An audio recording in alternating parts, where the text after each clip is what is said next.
Assalamualaikum warahmatullahi wabarakatuh. Salam bahagia selalu buat sahabat channel mirisnya kehidupan zaman sekarang. Mari kita simak dan mulai ceritanya. Langit Jakarta tak lagi memperlihatkan birunya. Abu-abu menjadi warna yang paling akrab, menyelimuti gedung-gedung tinggi dan jalanan yang tak pernah tidur. Di tengah gemuruh klakson dan hiruk-pikuk manusia yang seolah berlari tanpa henti, ada sosok lelaki muda yang duduk diam di pojok ruangan kecil kontrakan. Namanya Adit. Usianya baru 27 tahun, namun wajahnya mencerminkan beban yang lebih tua dari usianya. Adit adalah editor video freelance. Ia bekerja dari kamar sempitnya yang hanya cukup untuk satu meja, satu kasur tipis, dan satu kipas angin yang bunyinya serak. Di luar, orang-orang sibuk mengejar mimpi, namun bagi Adit, mimpi terasa seperti kemewahan. Ia lebih sibuk mengejar tagihan listrik, utang bulanan, dan harapan agar klien membayar tepat waktu. Hari itu, notifikasi dari aplikasi ban muncul di ponselnya. Saldo tinggal Rp32.000. Ia hanya bisa memandangi angka itu dengan napas yang tertahan. Sudah seminggu ia bertahan dengan mie instan. Kadang hanya makan sekali sehari. Ia mengetik pesan di WhatsApp kepada seorang klien yang sudah 2 bulan belum membayar. "Halo Kak, mohon maaf mengganggu. Saya mau menanyakan kembali soal pembayaran video kemarin. Saya sangat membutuhkannya untuk kebutuhan sehari-hari." Pesan itu hanya dibaca, tidak dibalas. Adit merebahkan tubuhnya, menatap langit-langit kamar yang penuh noda rembesan air hujan. Ia memejamkan mata, berusaha menahan air mata yang mendesak keluar. Ia bukan lemah. Ia hanya lelah. Bukan hanya fisik, tapi jiwanya pun turut kelelahan, dengan dunia yang seolah menuntutnya terus kuat tanpa memberi tempat untuk rapuh. Di dinding, terpajang foto keluarga. Ayah, ibu, dan adik perempuannya. Semua tersenyum bahagia, padahal kini tinggal kenangan. Ayahnya meninggal 2 tahun lalu karena serangan jantung. Ibunya bekerja sebagai buruh cuci di kampung, dan adiknya sedang berjuang menamatkan kuliah dengan beasiswa. Adit tidak pernah menunjukkan penderitaannya pada ibu dan adiknya. Ia selalu bilang, "Di sini semua baik-baik saja." Padahal kenyataannya, hatinya remuk setiap malam. Ia merasa seolah berjalan di dalam lorong panjang yang gelap, tanpa tahu di mana ujungnya. Sambil menatap layar laptop yang menyala, ia membuka folder kerjaan lama, mengedit ulang sebuah video dokumenter tentang kemiskinan urban. Ironisnya, ia menyadari bahwa yang ia potret dalam video itu, kini adalah dirinya sendiri. Malam itu, hujan turun perlahan, membasahi genting-genting tua dan jalanan yang licin oleh lumpur kota. Adit masih terjaga. Matanya merah karena kurang tidur dan pikirannya terus berputar-putar memikirkan cara untuk bertahan esok hari. Ia mencoba membuka aplikasi ojek daring, berniat menjadi driver paruh waktu. Tapi motor satu-satunya sudah lama rusak, dan ia tak punya uang untuk memperbaikinya. Di media sosial, teman-temannya ramai memamerkan pencapaian, liburan ke luar negeri, promosi jabatan, pernikahan mewah. Adit hanya bisa scroll diam-diam, merasakan jarak yang semakin jauh antara dirinya dan mereka. Padahal dulu mereka duduk di bangku kuliah yang sama, bercita-cita besar, berjuang bersama. Tapi hidup tak membagi kesempatan dengan adil. Satu-satunya tempat Adit bisa mencurahkan isi hati adalah akun Twitter anonimnya, tempat ia menuliskan kegelisahan tanpa nama.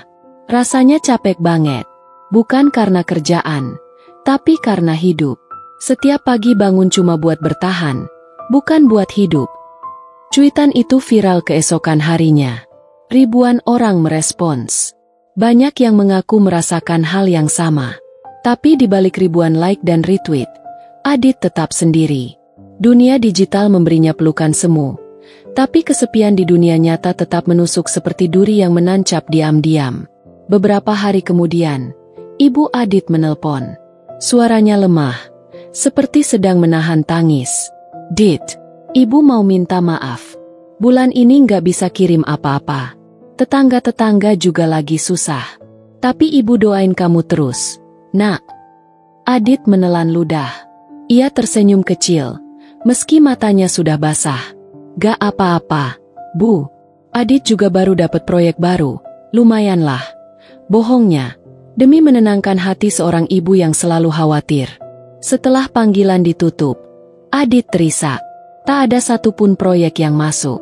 Bahkan internet di kamarnya hampir diputus karena tunggakan 3 bulan. Tapi ia tetap berbohong, karena ia tak mau menambah beban siapapun. Luka dalam dirinya semakin dalam, tapi tak pernah terlihat di permukaan. Ia belajar menjadi aktor, bukan di layar kaca, tapi di kehidupan nyata. Di luar jendela, suara hujan semakin deras. Di dalam, Adit memeluk dirinya sendiri, berharap esok akan sedikit lebih baik dari hari ini. Pagi datang tanpa semangat. Matahari seolah enggan bersinar penuh, tertutup awan kelabu yang menggantung. Adit menatap jendela yang berembun karena udara dingin, lalu kembali ke meja kecilnya yang sudah menjadi saksi dari ribuan detik kebisuan. Laptopnya tak kunjung dinyalakan. Ia hanya duduk diam, menggenggam cangkir kopi sachet yang sudah dingin, seperti harapan yang perlahan membeku. Hari itu, ia memberanikan diri mendatangi kantor klien yang belum membayar. Ia berjalan kaki lebih dari 5 kilometer karena tak punya uang untuk naik ojek. Jaket tipisnya tak cukup melawan angin pagi yang menusuk. Namun ia tetap melangkah, dengan satu harapan, dibayar. Sesampainya di sana, ia disambut dengan senyum sopan, tapi penuh kepalsuan. Seorang staf berkata, "Maaf banget ya, Mas Adit. Bos kami sedang di luar kota. Minggu depan kami kabari lagi, ya." Itu sudah keempat kalinya ia mendapat alasan serupa. Kepalanya tertunduk saat keluar dari gedung mewah itu. Di depan, seorang tukang parkir tua menyapanya ramah, menawarkan air mineral seharga Rp1.000. Adit menggeleng, lalu mengucap terima kasih dengan suara serak. Dalam perjalanan pulang, langkah Adit terasa berat. Bukan karena jarak, tapi karena beban hidup yang menggantung di pundaknya. Di sebuah trotoar, ia duduk sebentar, lalu membuka dompetnya. Kosong, tak ada uang, hanya ada foto kecil dirinya bersama adik dan almarhum ayah. Ia memelototi gambar itu, teringat pesan ayahnya dulu. "Jangan pernah berhenti berjuang, Dit. Hidup ini keras, tapi kamu harus lebih keras." Tapi sekarang, Adit merasa tak sekeras itu. Ia merasa rapuh, patah, dan hampir menyerah.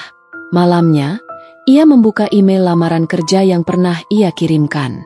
Semua balasan sama, penolakan.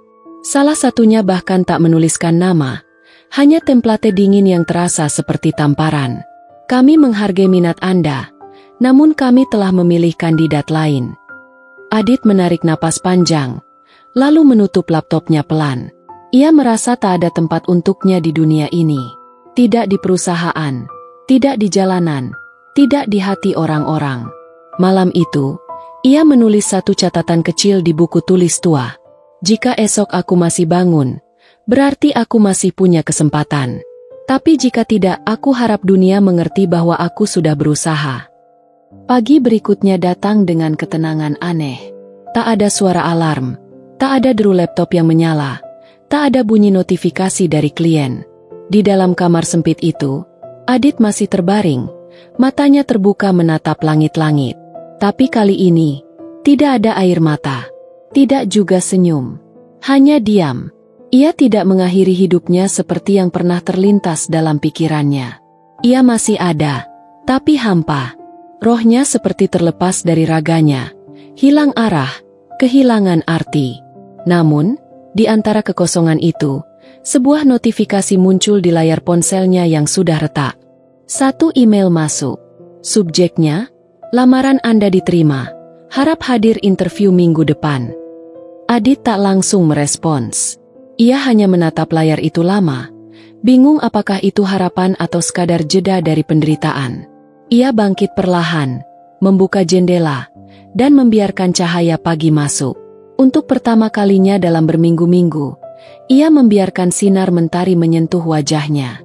Hari itu, ia memutuskan untuk keluar. Ia berjalan tanpa arah, menyusuri jalanan kota yang biasanya menyesakan. Namun kali ini, ia melihat hal-hal yang dulu terlewat. Seorang ibu menggendong anak sambil tertawa, Anak muda membagikan nasi bungkus ke tunawisma, dan seorang pengamen tua yang bernyanyi penuh semangat meski tak banyak yang mendengar. Adit tersadar, ia tidak sendiri dalam kesakitan ini. Dunia memang keras, tapi ada juga orang-orang yang tetap berjalan meski tertatih. Dan mungkin, itu cukup untuk membuatnya bertahan sehari lagi. Malamnya, ia menelpon ibunya. Suaranya lebih tenang. "Bu, doain Adit ya. Minggu depan Adit ada interview kerja. Gak tahu keterima atau enggak, tapi Adit mau coba lagi." Terdengar suara lega di seberang sana. "Alhamdulillah, Nak. Ibu selalu doain kamu, tiap hari." Setelah menutup telepon, Adit menyalakan laptopnya lagi. Ia mulai mengedit ulang video lamanya. Tapi kali ini, bukan untuk klien, melainkan untuk dirinya sendiri. Ia beri judul, "Untuk siapapun yang sedang bertahan." Video itu ia unggah tanpa berharap banyak. Namun keesokan harinya, ratusan orang mulai menonton. Lalu ribuan. Komentar demi komentar masuk, dari orang-orang yang merasa kisah itu adalah kisah mereka juga. Di tengah kesunyian kamar, Adit tersenyum kecil. Ia belum sembuh. Ia belum sukses. Tapi ia tahu, ia belum kalah.